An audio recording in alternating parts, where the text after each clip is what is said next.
It's week 28 of the golfing calendar. And today, well, we're in a library. Not just any library though, a very special library no less.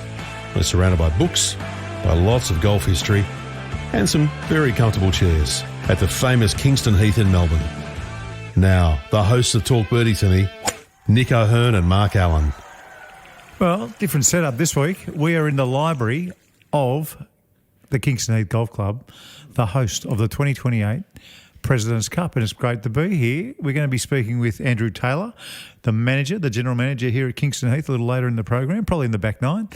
And I tell you what, I know the Australian Golf Centre is good, but I'm pretty cosy here. What a great room. I mean, every golf club should have a room like this, and probably most clubs do, where they've got all the boards up of the history of the club, the former captains, presidents, champions, but trophies everywhere, and you feel like you could just sort of maybe, I don't know, have a little beverage and sit back and take a look. What about the stuffed rosellas and the cocky up there? Pretty standard around these parts of the world. I was trying to think, you reckon they're real and they're actually taxidermed, or are they? No, I think they're taxidermed. I think they are, actually. I think they're fair income. Yeah. Yes. More importantly, is your book over there, Nick? Probably not. Another bookcase. Another bookcase I can slip one into. Might have to do that later. I don't care that we've just seen the tournament with the biggest purse, or that Allisen Corpuz has just won the biggest cheque in professional women's golf. I don't care about that stuff. I think the fact that the biggest women's tournament on the planet has finally found its way to Pebble Beach and other golf courses like it has been the biggest win of the week. Totally agree with you there, Mark. It was so good waking up to see the players going around the the Monterey Peninsula there near Carmel, one of the most expensive towns in the world. Just a fascinating place. 40 million will get you home. Yeah, maybe. Might get you a little shack in that area. But I tell you what, and what a US Women's Open it was. The Aussies, I mean, Minjee Lee was up there for a little while, but sort of faded down the stretch. But Allisen Corpuz, she put on a clinic, and I must say, she's one of those players. Looks very ungamely. Yep. Is that the right word for it? Well, she's not going to be mentioned as the best swing that I've ever seen. Like we seem to do it every single week. She won't get that title. I mean this as a compliment. She looks like a grinder on a mini tour circuit that has just knows how to score and knows how to get the most out of a game. And then I mean that as a compliment. Yeah. It's not the Nelly Korda swing or the Rose Zhang or the Minjee Lee type looking player. But I tell you what, the display she put on from tee to green in the final round was a ball striking clinic. It really was. Yeah, I saw a little package of the highlights of just her round. I watched as much as I could too during the week. It was great viewing. But the package afterwards just displaying the irons and the ball control, the spin control, and then when she did miss a green, she was making pars reasonably simply. That was there wasn't much of a stretch. I reckon she had a 12-footer on about the 12th for a par that she made. I mean, it was a big left to right downhill the curler. par three, it was straight too. in the hole. So that was the only bit of trouble that I felt like she was in, and just cruise through. Yeah, that was kind of the turning point almost, because I think her and Nasa Hataoka, the Japanese player who were playing in the last group, they were level through 9, but Corpuz birdied 10, and then 12. Corpuz made that putt for par, and Hataoka missed about a 4 or 5 footer for par, and then all of a sudden 3-shot lead had opened up, and away she went. How about Nassa's round on the Saturday? The 66 in the wind. It was 9 shots below the average score of the day. Was it 4 better than the next best score? Maybe by a mile. I don't know what it was, but it's one of the best rounds of women's golf in majors that chip in on the back, ever seen. Chip in on the back of 16. Yeah, ridiculous. Did you see that? Just ridiculous, wasn't it? It was ridiculous. Yeah, it was just incredible. But there was a really great round again by Charlie Hull, the English woman. Yeah. And did you see the shot on 18? Yeah, from under the tree? From under the tree. I saw her go full lunatic on the tee. Yeah. I want to talk about the length of that hole. I agree with Brandel Chambly. It was too long all week. They should have made it an opportunity to go at it in 2 for more of the field, but that's a different story. Did anyone go at it in 2? No one reached it. Get on in 2? No one reached it on the last day. Yeah. Well, I never saw any over the first few days. You kind of, they missed something there. You know, when the men play it, it's a beautiful risk-reward hole, and that's kind of what you're hoping for on the 72nd. Yep. You want someone to be there tied for the lead and pull out the 3-wood, and they know they've got to stretch themselves a little bit with all that water down the left. they're the sort of shots you want to see, but they didn't have that opportunity. They didn't. Yeah. Well, I think Charlie Hull comes out with almost the comment of the year as she's under that tree. She's going over it with her caddy. I don't know how far she had. It was something like 240, 50 yards.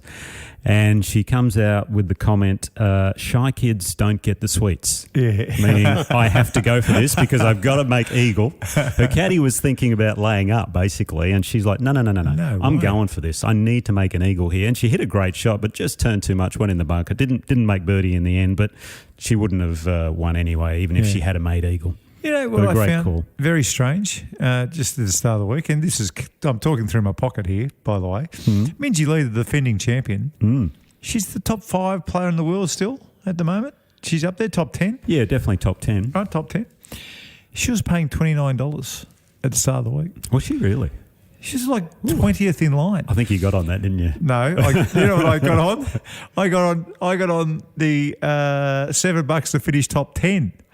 Which I thought was a certainty. Ooh. The place bet was top 10. So her last round 75. Yeah, she finished 13th. Oh, no. Of course, so I lost my money. Anyway, that's the way it goes. That's what happens, but that's for sure. Like, every once in a while you'll see something like that, and it's a head-scratcher. I just don't think they really understand the game. Yeah. Maybe they do. Maybe they do. Well, it wasn't a top 10 and she didn't win, so maybe they do. You lost your money. But the other thing, Michelle Wee West retired.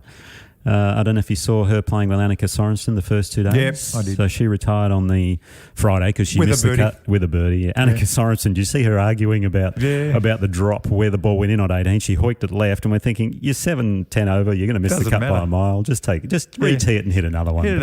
Anyway, have a nice walk all the way down. Exactly. There. So anyway, it's great to see those two, legends of the female game. Do so well on the Aussie front. Minjee Lee, as you said, tied for 13th. Hannah Green shot a nice 69 final round. What did Grace do in the last round? 71. So all three of those finished tied 13th. Gabby Ruffles, what a great...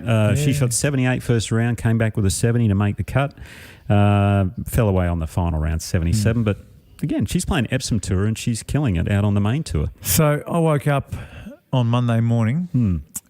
And there's a little bit of a wait for the US Open. But I tell you, let me just say this. I love West Coast majors, West Coast tournaments, because here in Australia, you got them all day. We can just... You got them all day. 10 a.m., 11 a.m., beautiful. I'm still watching the back nine. But flicked on the Travellers to see what was going on. Oh, on the John Deere. Yeah, John Deere, excuse me. Mm-hmm. Flicked on the John Deere to see what's going on. First second it's on. Yep. They show Seb Strucker's card, and it was 59 watch. Oh, yeah.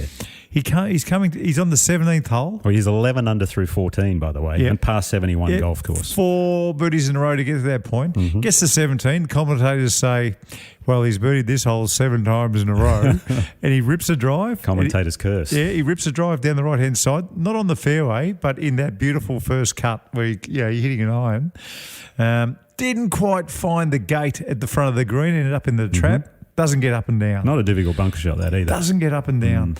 At that stage, if he got up and down, he would have had a 4 or 5 shot lead, and the tournament is over. Anyway, doesn't get up and down. 3-wood off the next hole. Pulls it into the water. I don't know. The flag. It's not hard to do on that hole. Anyway, he made a 6. So 59 watch went down the tubes. But I thought he was going to get rolled too. I thought Todd was going to come from the clouds, but he ended up making the bogey. Yeah. And Seb Strucker ends up winning his second tournament. Yeah, shot 62 with a double on the last. Just incredible, wasn't it? But, so how many people, I didn't realise it, how many people have shot 59 or better on the US tour? Is a pop quiz. Well, I can tell you now. Let me say, I think 2 people have done it at the John Deere tournament. I think one of them was. I know one of them was. This could be where Furyk shot 58. Yeah, I think he had 58, and I think Paul Goydos was the other, 59. Righto. Now, how many overall? I know Stuart Appleby. There's another one. There's another. Al Geiberger. Big Al. David Duval. Shot 59. Yep. Where was that? In California. Just Palm Springs. Palm Springs. And he did that to win. That's probably, to me, that's the best 59 ever. And Stewie as well. Stewie did it to win as well. But did he make birdie on the last or eagle on the last? No, he birdied the last. Birdied the last. Past 3. Greenbrier. But I think Duval. Duval, I yes, think yes. Duval still gets it because He made eagle. it was a 13 under par, eagle the last to win the tournament. Yep. So I think it's anyway. I'll go back to my pop quiz question. Okay. How many people have now broken 60 on the PGA Tour? Because I couldn't believe it when they were talking about. Okay. This one, PGA Tour, just PGA the men, Tour. not Corn Just the Ferry. PGA Tour. Just the PGA Tour. I'm going to go with. Oh, I can remember 5. I'm going to go with 7. 12. What? 12. I couldn't believe it either. Seriously? I couldn't believe it. It feels like it was only 6 or 7 years ago Yeah. where there was 5 and I knew them. I knew them all. Okay. I know there's been a few on the Corn Ferry Tour and things like that. 12. 12. It's not even an event anymore. Gosh. It's not that big a deal. But Furyk still has the lowest of 58. 58. Yeah. Is there only one 58 or are there two 58s now? I think there's only one. That's on the PGA Tour. I think on the Corn Ferry there might have been a 58 or and something. he had a makeable putt on the last. He should have got 57, Furyk. They're very disappointed with that, I'm sure. So Anyway, that was Seb Striker. you mentioned Brendan Todd. He had a great chance coming down the stretch. So the other guy, Alex Smalley, he had a really good chance as well, didn't. Ludwig, your mate, Ludwig 63. Aberg. Nice 63, tied 4th. Is he Ryder Cup? Do you think Donald's picking him? Yeah, they were talking about that Oh, okay. for Good. a brief time when I was watching. And yes, they are From your alumni. having a really good look at Ludwig. Yeah, I'll tell you what. He doesn't do anything wrong, Ludwig. I saw a social media video of him during the week and he was talking about his swing and going through his bag and I What just was it thought, like? it might be one of the greatest swings I've ever seen, Mark. It's on the list. To quote you, he's pretty tall, strapping, solid lad, and the ball disappears pretty promptly, that's for sure. But looks, nothing really can go wrong with that golf swing. It's just more a matter of does he hold putts? Yeah. I mean, simple as that. Now, I want to ask you a question because you were out there and you played on the PGA Tour for how many years? How many years were you out there? Oh, the PGA Tour? I think I was 8 or 9 years. Right, so you probably don't care about this, but I'm always fascinated. Okay. I love the what's in the bag Okay. that you was talking about. All right. I really, sometimes it'll flick Yeah, up don't on bother me, social so. media and I'll click on it and I don't care what clubs or what brand of clubs they use. Yep. But I'm really always very interested to see what these guys are using. Okay. There's one thing I wish I'm interested when it's ping or if it's Titleist, you see. There you go. So what I'm really keen though, I want to see more the length of their clubs. I reckon a lot of amateurs would learn a hell of a lot when they see how long some of the pros' drivers are. Mm-hmm. Because the ones you get off the shelf these days, some of them are 46 inches long. Too long. They're just crazy long. I was a 44 and a half man. Yeah. What were you? When you were I was the same, 44, something like that. 44. Yeah. 44. See, 44. Jack Nicklaus back in the old days, his driver was 43. Yeah, exactly. So that's going back to like 1970s and 1980s. I think he had 43 and a half when he won at Augusta in 1986. Wow. Okay. So really short shafts. Yet- Well, compared to now. That was standard back compared to now. there. That's Yeah. right. But you see people like Sergio Garcia. Sergio Garcia is a 44-inch man. You see someone like That's why Ernie he's one of Els. the best ball, drivers of the golf ball. The That's shorter right. the shaft, I mean, you've got to find that balance between as long as possible, yet you can still hit it straight and That's as right. far as you can. Obviously, the longer it is, the further you're going to hit it, but will it send it off the planet is the next question. Yeah. Can I tell you a little story about this? Because this is ahead. where I learnt this. When I turned pro, I was using a Persimmon club back in 1990.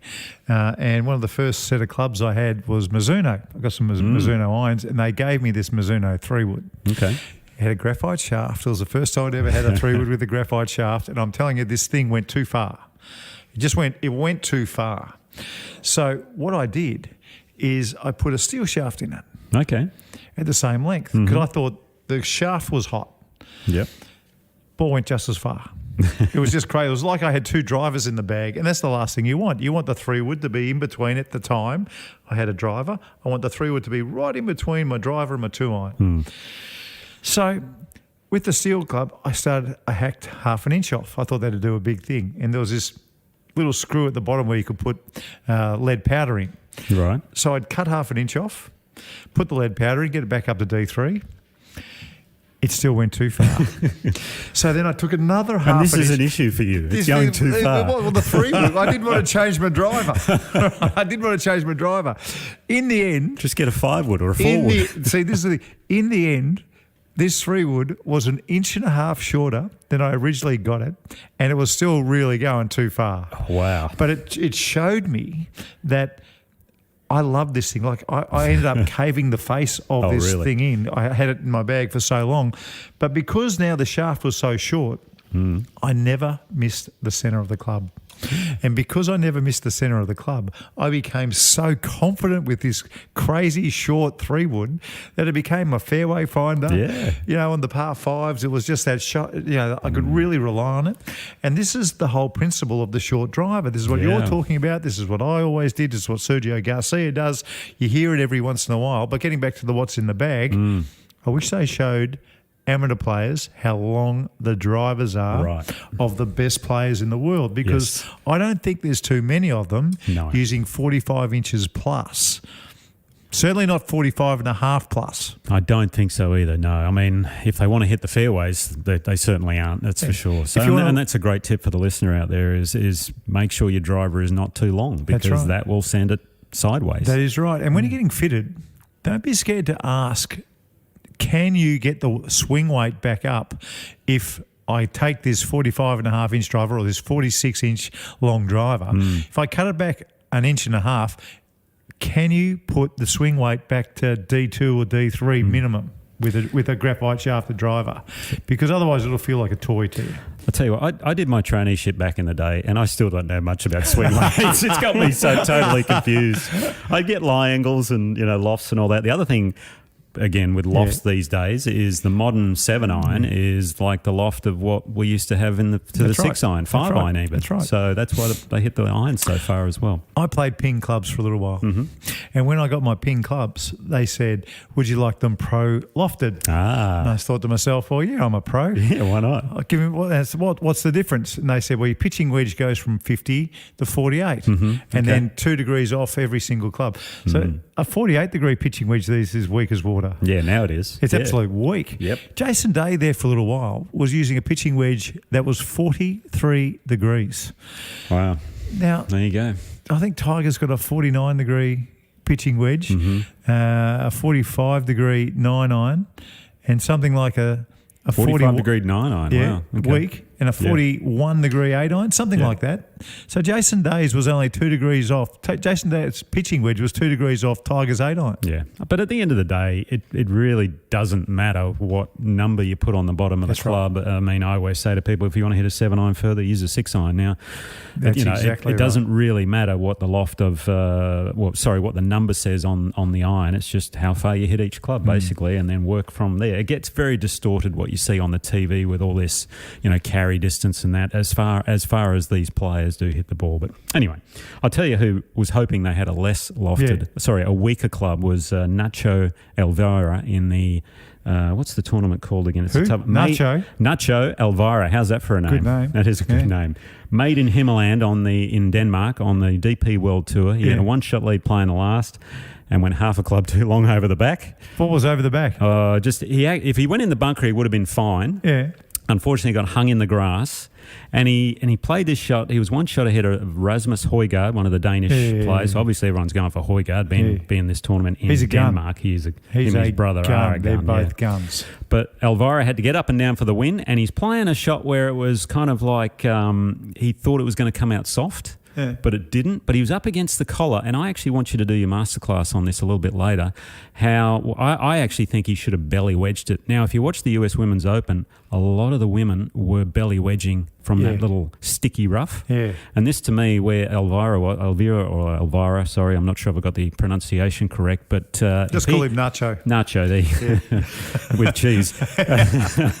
But if he could have belly wedged that one, I reckon he might have had a much better chance. So anyway, he ended up making bogey, lost in a 6-hole playoff. Yeah. 6-hole playoff. 6-hole. And in the playoff, the final hole, he drove it in the rough. One of the toughest finishing holes. They kept playing 18, by the way. He airmailed the green, the grandstand, everything. Obi-Wan Kenobi hit it OB and lost the playoff. So fascinating finish. But the only reason I bring that up is because of I wish he had a weaker lofted iron. Well, I'm glad you told me to do that masterclass. No one's ever told me to do a masterclass before, belly but wedge. I didn't know which one to do. So that is an absolute guarantee. I'm going to get that done. Hey, I'm fascinated. A little bit later, like I said, we're doing this podcast from Kingston Heath. We're going to get the manager on the back nine of this podcast. Have you got any idea which way they're going to play this golf course as far as the routing? I mean, I really want Andrew to try and explain this to us in a way that we can understand, because I've always understood that at the President's Cups and the Ryder Cups, that match play basically normally finishes on 15 or 16. Correct. So you don't want the 18th to be the 18th if you want everybody near the clubhouse or near the village or near wherever. Yeah. Or if you get pummeled by Stuart Sink or Davis Love, I don't know who that person was, you tend to finish on the 13th or the 14th. That's a lowly walk through the crowd with, it's horrible. With your head down. That's a walk of shame. I did play well, though. They just played better. So, anyway. But no, you're right. I think the routing... hang on a second. Go back to that. Did you win or they win? No, they pummeled me. No, I shot 3 under both times and I got beaten 5 and 4 and 6 and 5. Are you joking? No, they played some great golf. So, but that's match play. That's President's Cup. It happens that way. Give us a little bit of a recollection of your President's Cup memories. My memory. Well, I think I've told the story before. The most nervous I've ever been on the first tee. We know that one. Standing in front of presidents and Jack Nicklaus. I do remember one time. Again, I might have told this story. Peter Lonard and I are playing Davis Love the third. You haven't told this. And Kenny Perry. Right.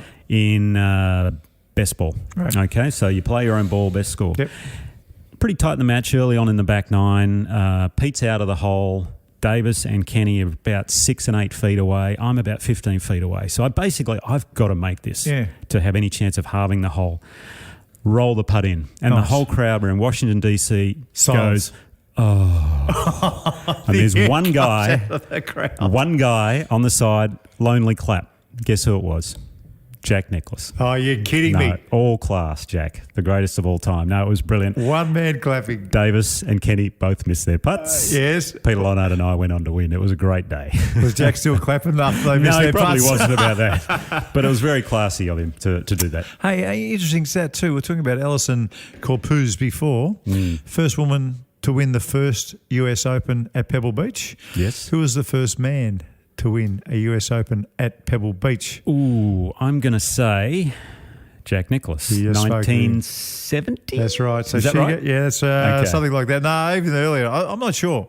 I'll have to look it up. Okay, we'll look it up. The very first time they played a men's US Open at Pebble Beach, Jack Nicklaus won. So, and he almost won it in 82 as well. You know, it was 82. That's the Watson chip in on 17. Yes. I think there's it got been in some my great top drama. 5 greatest ever shots at the US Open. Correct. Is that right? Or majors? Correct. Well, I think it's time for a sausage roll and a drink. Well, we're in the Kingston Heath Clubhouse. What do you think we serve here? Well, we have being a member. No, not sausage rolls. No. Sorry, in fact, they've banned sausage rolls. Grilled wrap or something? I think probably a prawn. What do you call them? Cocktail. No, not a prawn cocktail. Prawn dumplings. Oh. I'll see if I can organise some. I like it. What's wrong with a prawn cocktail? Like the podcast? Oh, maybe tell a friend. Drop them a text or share it on your socials. This is Talk Birdie with Nick O'Hearn and Mark Allen. Hey, did you look up in that break we just had where Jack Nicklaus actually did win his first? What year was it? It was not 1970. It was 1972. Right. Who'd he beat? And he beat Bruce Crampton by 3 shots. Brucey. Our own Aussie. So they must have gone every 10 years. So it was 72, 82, and I think 92 was Tom Kite, right? Does that makes sense. Right? Yeah, that makes sense. And then after that, I'm not exactly sure. But anyway, actually, no, it was 2000 because Tiger. So it wasn't every 10 years. So. Okay. That's good. I'm glad Brucey had a bit of success there. Shame. He came second a few times, I reckon, Bruce, in majors. He did. We didn't mention LIV at the top, and we should have. We should have, because... But it always seems to get the back nine, the LIV Golf, for one reason or another. But we had an Australian win. Cameron Smith. It's not bad. He did. And the Rippers did okay. Well, I tell you, Cam, I don't know if you followed it or saw it. I watched a little bit of it. I caught up with it I didn't see yesterday, and bittersweet because Cam Smith had a 6-foot putt on the last, 2 putts for the win, the individual win, which he did. Yeah. If he holds it, then all of a sudden we get a world first for LIV. The team event goes into a playoff. Oh, that hasn't happened before at LIV? Has not happened. Are you kidding me? Leishman, Jones and Morgan and Smith, Team Ripper, they were going well, and coming down the final hole, if Leishman and Smith both birdie, Team Ripper wins. Leishman birdied, and Smith unfortunately bogeyed.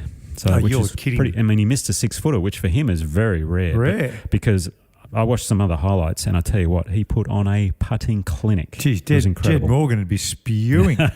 Because He finally contributed. He shot a 69. He hadn't contributed all tournament for 3 rounds. If I'm the boss of LIV, if there is a team playoff, I think the opposite team should be able to pick which player they want in the playoff, just to add a little bit of I don't think it's a spice. 1-on-1. I actually think it's a 2-on-2, maybe, the team playoff. Well, foursome sort of. Yeah, I believe alternate so. shot. I haven't looked into it. I should look into it Well, for that's next even week. better. So they get the pick. Alternate shot would be fantastic. Alternate shot is a must That in the would be good. playoff. They'd be Yeah. a little bit creative with that. But the 4 aces ended up beating them by a shot. 4 aces being DJ. Who else is on there? Patrick Reed and those guys. Anyway, Reed shot a good last round. Brooks Koepka earlier in the week blasted his fellow teammate Matt Wolf for not pulling his weight and quitting on the team. I saw where Matt Wolf finished this week as well. Dead last. Yeah, not going great. well.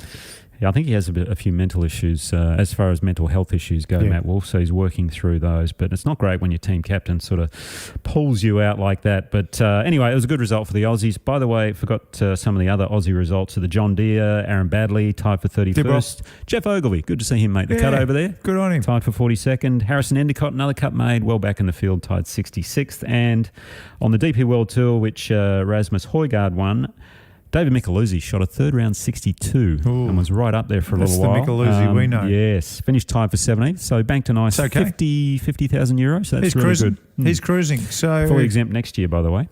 Already? No, because of the that's right. PGA Tour of Australasia. Yes, he's on invites there at the moment. Oh, fantastic. That's very, very good. By the way, before we finish on LIV, which I forgot earlier, Randall Stevenson, this was in the news yesterday, who's a longtime CEO of AT&T, one of the biggest, obviously, contributors on the PGA Tour. He resigned from the PGA Tour Policy Board. He's been on it for about 10 or 11 years. Okay.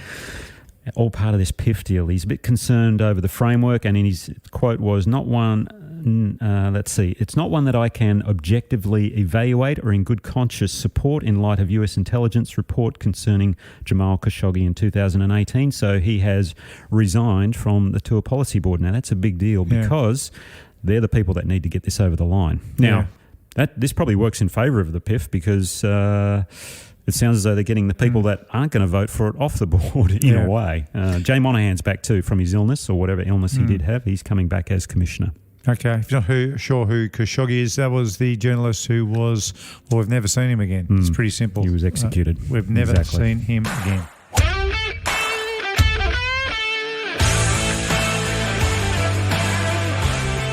As promised, while we're here at Kingston Heath Golf Club, let's talk to the General Manager, Andrew Taylor, who has just come back from the Furrows Golf Club, coincidentally. G'day, Andrew. Hi, Mark. Thanks for having me. Thanks for setting us up here in the library here at Kingston Heath. It's fantastic. You didn't know it was a nice studio, did you? No, I didn't.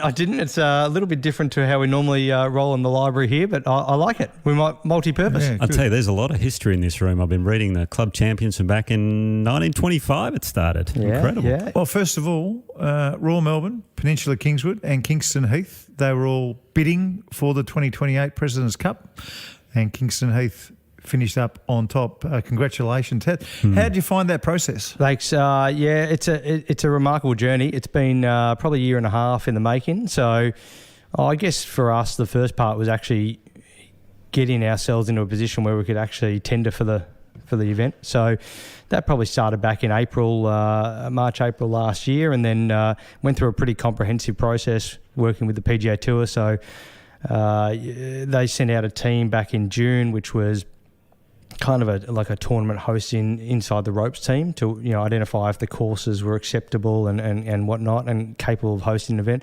And then they sent another group, which was in July, which was all about is the venue capable of hosting it and able to take all the other infrastructure and requirements. Is that because the footprint is so small here compared to the other 36-hole venues?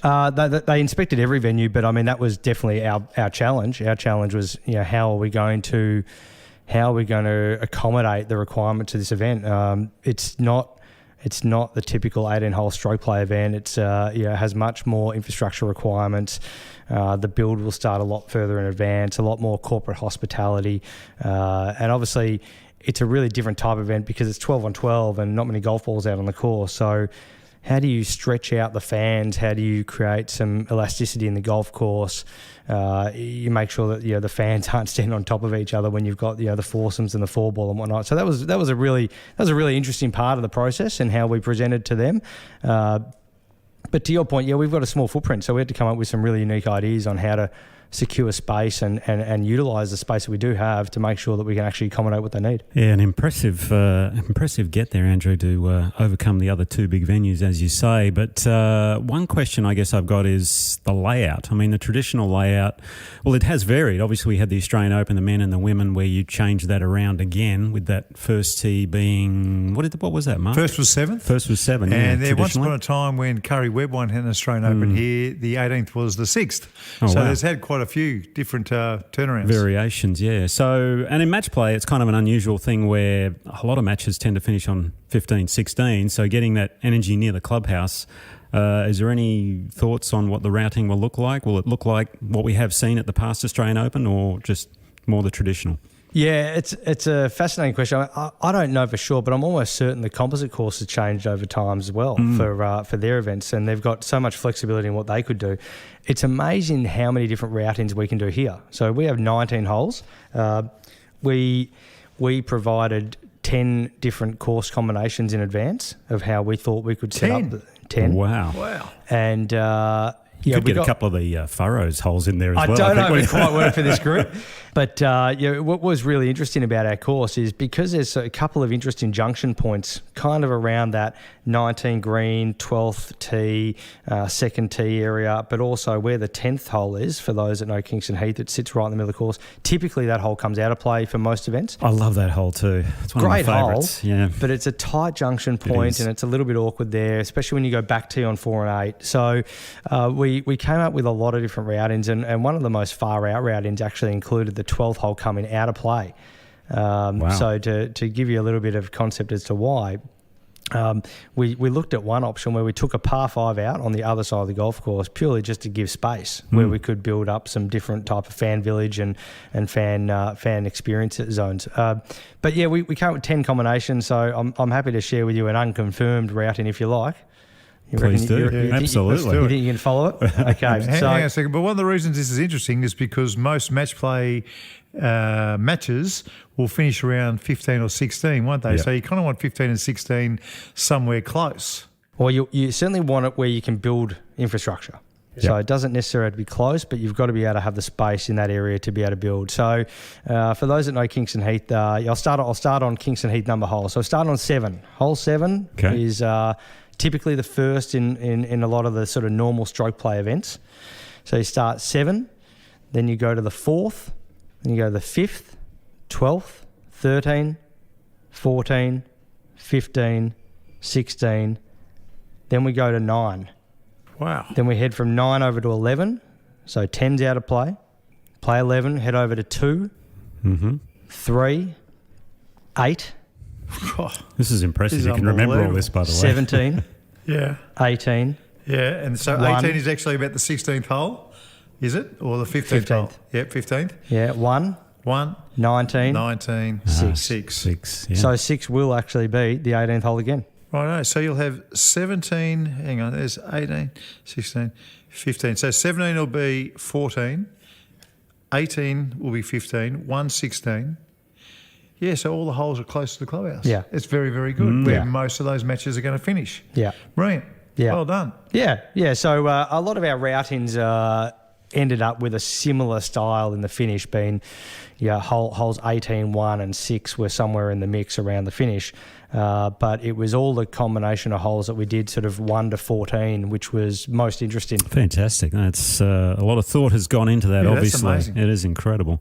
Can't wait to see it. But apologies to those who have no clue of Kingston Heath routing. Yeah, well, you will look it up online and you'll get a good gist of it. Well, on the President's Cup website, they've got it in the traditional order. So if you take those holes, you'll be able to sort of get a bit of a feel for what the flow of the event potentially is. Okay. So we're 2023, we're 2028, so 5 years away. Workload-wise, what does that mean for you and the club? I mean, there's obviously a lot's going to go into this. Yeah, it's been a pretty heavy workload over the past year, but from now, certainly for the next year or so, we expect it to drop off a little bit. There's a few little things that we have to do, but we are looking forward to visit someone from the President's Cup team. Will be moving to Australia and living locally from 2025. 2025, wow. Yeah, so 4 years in advance. Yep. And at that point, that's when we'll really start to ramp up around the sort of the plannings for the overall logistics of the event, and obviously it requires really unique things. Traffic management plans, site plans, evacuation plans, the infrastructure, the build. Everything associated with ticketing and sales and corporate sales, and so it's a different type of scale event. And you've just come from the Furrows. A lot of people are talking about it, and for those who don't know, there's a little bit of land next to the 12th hole here at Kingston Heath, about the same size as the 12th hole, and they've turned it into a magnificent little 9-holer. About the longest hole is 125 metres. Tell us about the success of the new 9-hole of the Furrows. Yeah, it's really exciting. It's only sort of 2.5 months or so since we officially opened. Really, really fun, short form golf. You can probably get around an hour 15. You can play in up to groups of 6. It's sort of not that traditional. It's quite social by nature. Pure distinction greens. The greens are fantastic, very bouncy, even still in the depth of winter, and running beautifully. A little bit more slope on the green, so there's a little bit more interest and flexibility and variety in what you can do out there and have a bit more fun. And it promotes a range of different shots. So some holes, downwind, you can't land on the green, you have to land short, and it challenges you to play a different type of shot that you would necessarily play on the championship course. So it's been really, really good fun. Watching the members play and guests has been probably the highlight for me, and particularly engagement from a lot of our members that might not otherwise get to the club a lot. We've set it up to really bring your kids down or grow the game. So whether it's women in golf, kids in golf, sort of towards the end of your time and the championship course getting a bit hard, watching some of those players take to it has been really, really good fun. Yeah, Mark and I, we actually had a hit out there a little while ago, played the 9, and absolutely... Nick birdied the first 5 holes. No, I did not. I wish. Maybe Nico Hu did, but not Nico Hearn. One thing I really liked about it was there might only be 1 or 2 holes where you actually have to carry it. If you wanted to play it along the ground most of the way you can, and that's a really good idea, I think, for these short courses. So congratulations. Yeah. Hey, Andrew, thanks for your time, mate. We really appreciate it, and good luck with the President's Cup in 2028. Thanks so much, gents. Really appreciate your time. Cheers.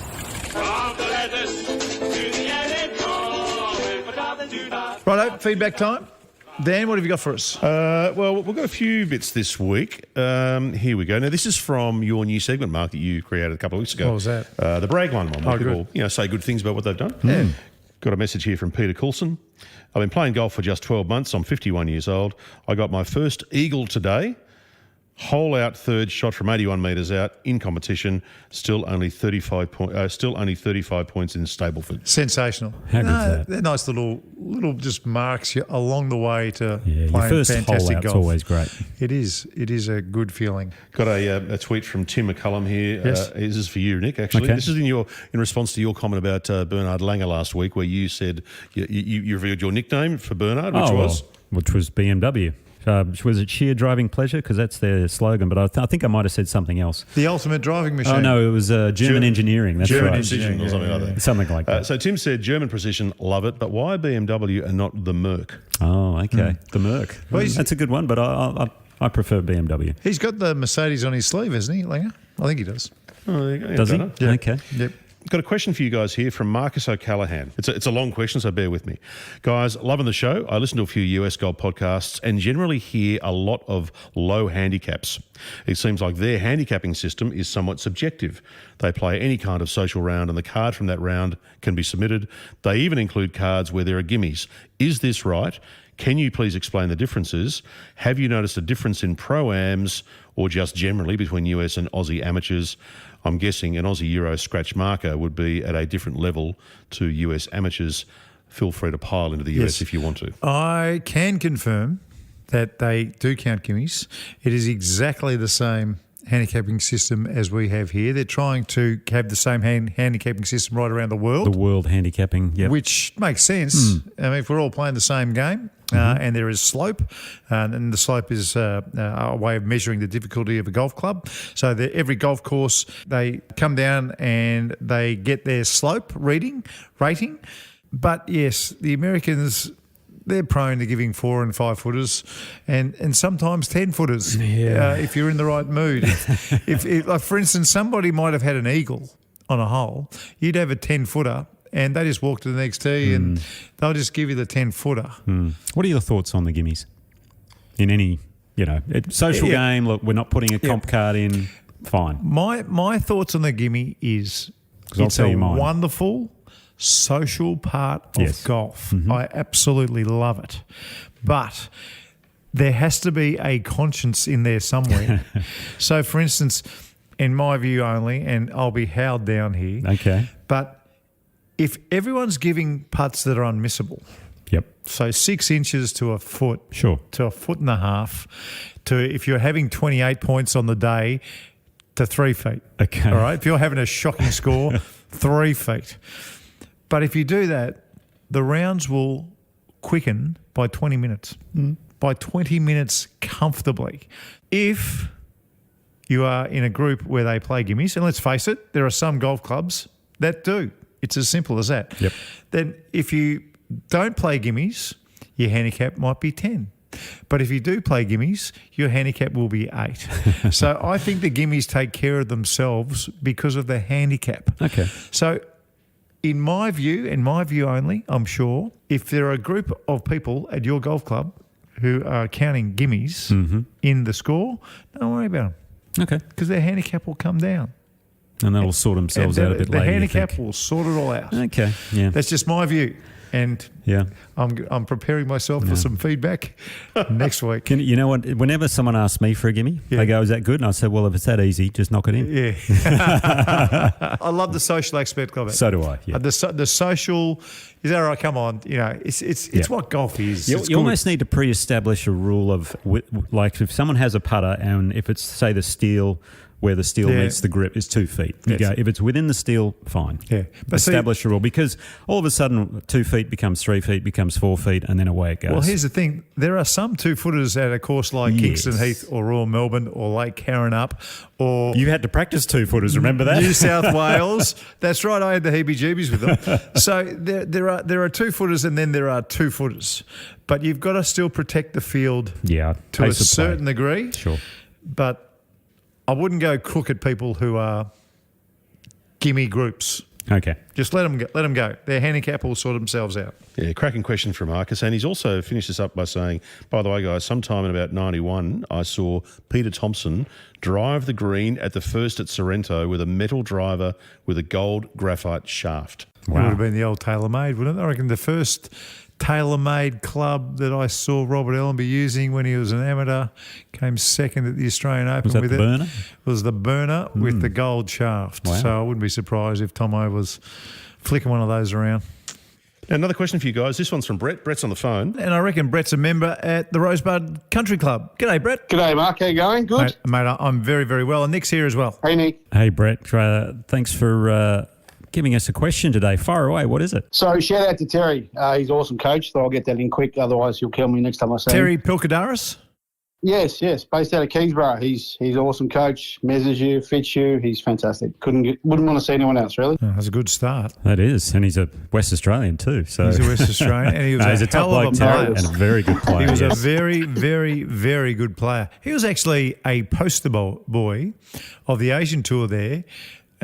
When he was winning. So Ernie Els would be paid to come and play on the Asian circuit, and Ernie Els would end up playing with Terry Pilkadaris because he was one of the stars on the Asian Tour there for a while. Beautiful. I think he was telling me he's 3-time winner on the Asian Tour. Sometimes he rubs it in, sometimes he doesn't. But it was good. He was teamed up with Cam Smith on the third day at the Vic Open, I think it was, so the Victoria Golf Club a few months ago. So that was pretty good. With the lessons from Terry that we learn all that sort of stuff, how do you... and this is advice from both of you, how do you sort of implement those learnings from the lesson consciously and consistently when practicing on the range or even at the club, etc., before you're around? Because obviously it's a habit you're trying to break, but when Terry's not looking, you kind of want to make the change to to see what's happening effectively? Yeah, that's a great question. I think a lot of people go through those struggles when they do get a lesson.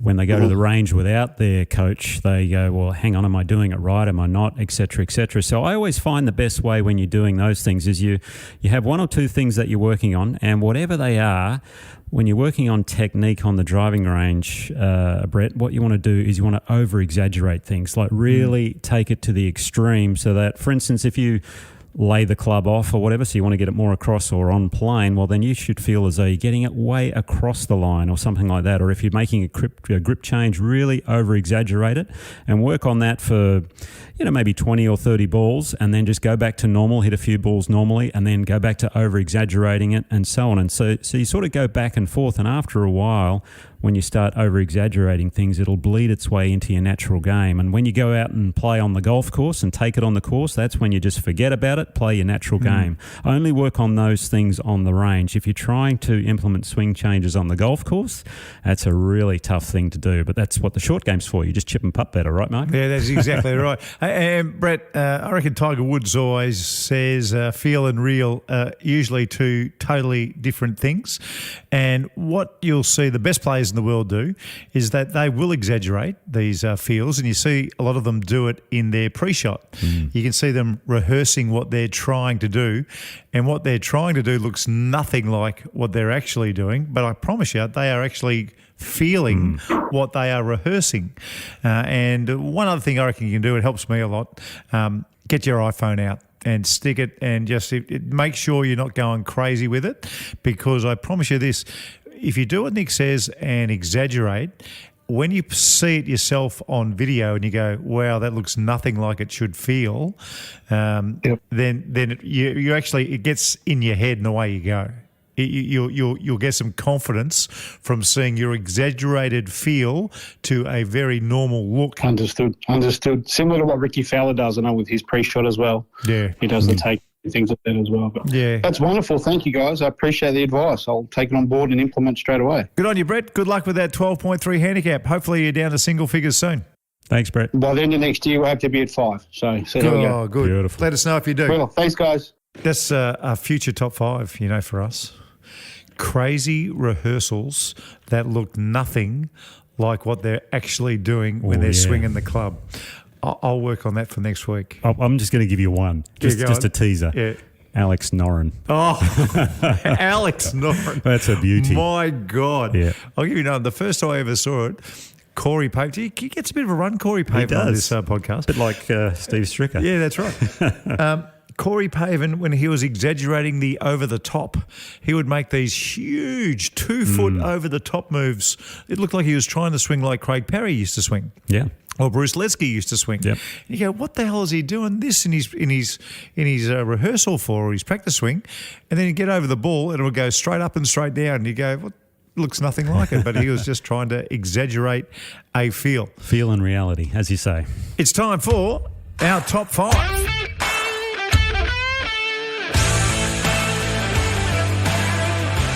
Okay, Mark, top 5 this week.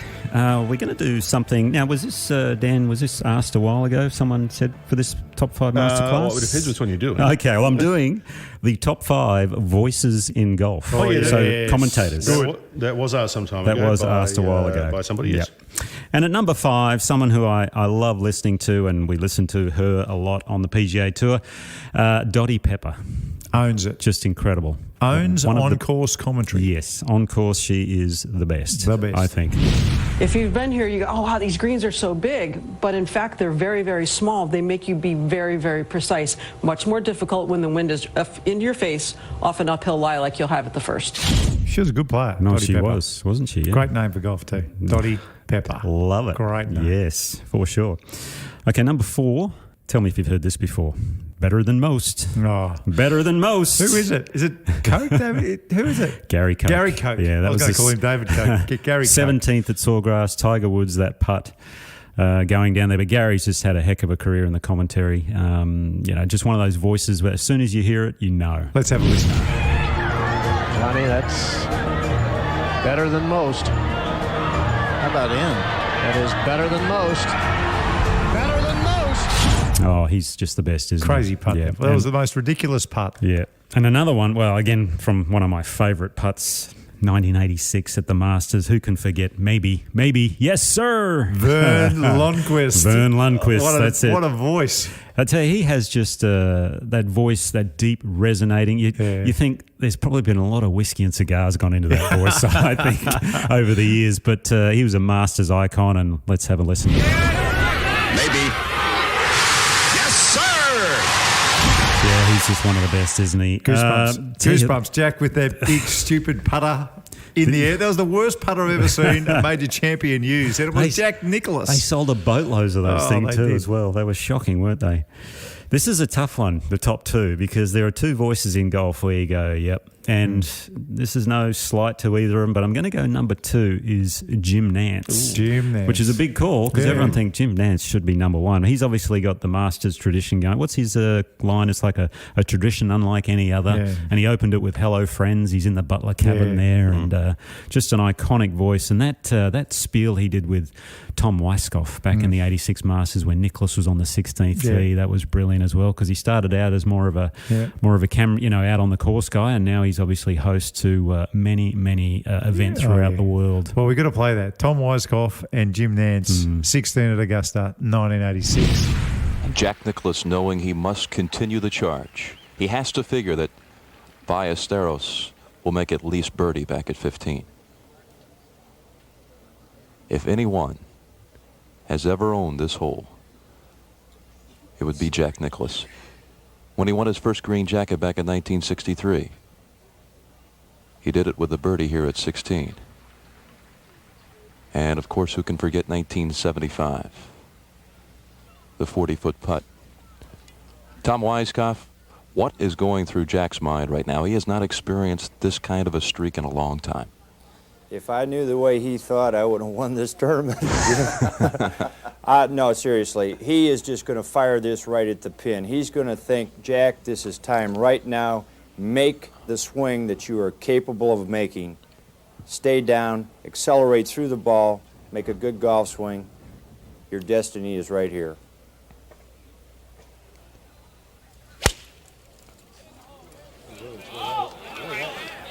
It's right at it.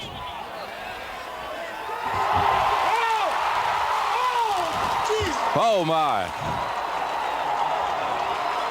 How good. Oh, I tell you. That is so good. And that line by Tom Weiskopf, one of the best. And he hits it at 2 feet. It was incredible. After that wind-up, just incredible. Yeah. But I've got to go, number 1, the voice of golf for so many years. You used to wake up and you watch the British Open and Peter Allis. Yeah. I mean, just incredible. And some of the stuff he used to say, and he's the best filler of time as well, filler of dead time. And I looked up some of his best quotes, and my favourite is, one good thing about rain in Scotland, most of it ends up as scotch. I love that line. But he could sit there in the booth by himself and just muse to himself.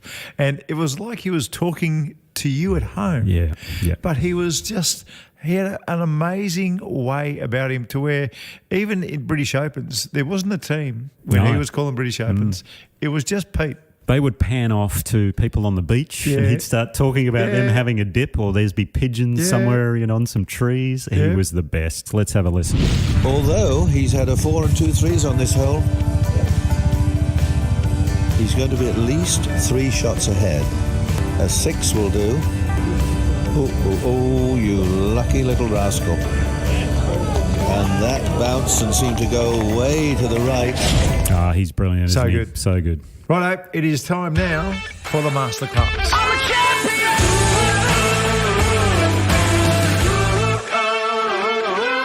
Okay, we saw it so often at Pebble Beach last week, and this is a situation where your ball has rolled off the green and normally over the back, I'd say. It rolls over the back, it goes through that tiny little first cut, and then there's a big chunk of grass right behind. And the grass is thick enough to where if you're actually using a descending blow to try and chip it, normally there'll be too much grass between the ball and the club.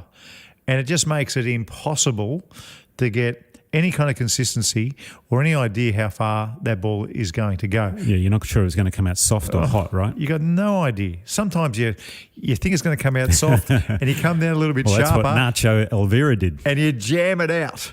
But the girls did it beautifully. Nacho, he looked a little bit cheesy to me when he did that on the last.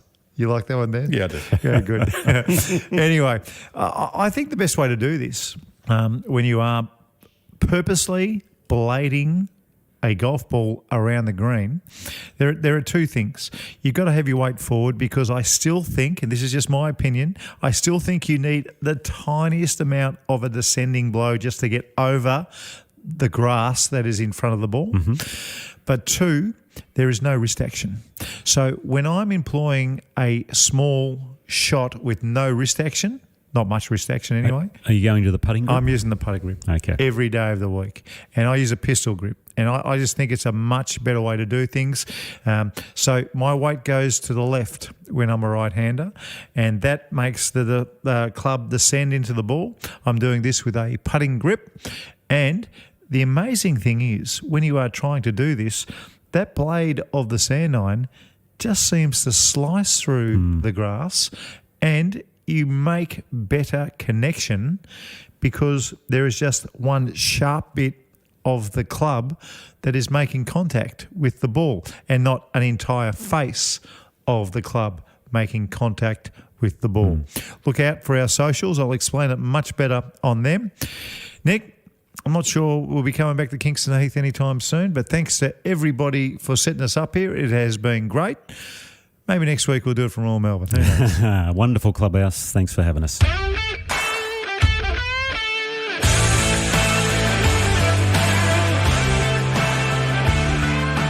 Oh, there it is. That's Nick O'Hearn and Mark Allen's podcast, Talk Birdie to Me. Now, if you haven't subscribed yet, make sure you hit subscribe wherever you listen to podcasts, and you'll never miss an episode. And if you can share with a friend, well, that'll be awesome too. Talk Birdie to Me's executive producer is Dan Bradley at Kaizen Media. Sound design, Daryl Misson at loudzebra.com.